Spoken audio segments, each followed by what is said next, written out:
Շատ ուրախ եմ, որ ադրբեջանական բանտում ապօրինի պահվող մեր 4 գերիները, որոնք քաղաքացիական անմեղ մարդիկ են, ազատ են արձակվել։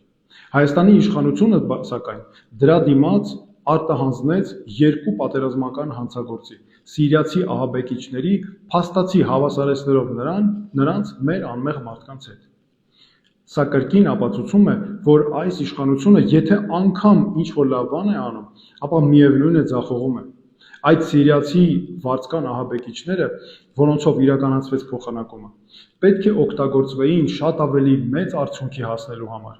Նրանք ընդամենը մի քանի տարի առաջ գումարի դիմաց կտրում էին մեր գլուխներն ու կատարում ամենադաժան հանցագործությունները։ Այս իշխանությունը այդ նույն կերպ վարվեց ադրբեջանական հանցագործներ Շահբազ Գուլիևի եւ Դիլհամ Ասկերովի հանձնման հետ։ Այս երկուսը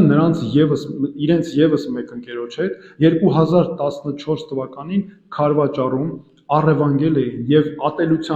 էթնիկ ատելության հողի վրա սպանել էին երեխայի։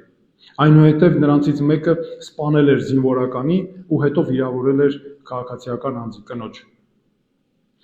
Եթե այս իշխանությունները կարող լինեին, ապա այդ ահաբեկիչների վերաբերյալ դատավարությունները պետք է լինեին տևական,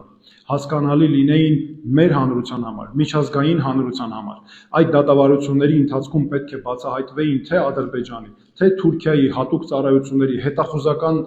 ծառայությունների շրջանակները։ Պետք է բացահայտվեր նրանց ներգրավվածությունը այս ահաբեկիչների, մյուս վարձկանների տեղափոխման ու տրաֆիկինգի հարցերում։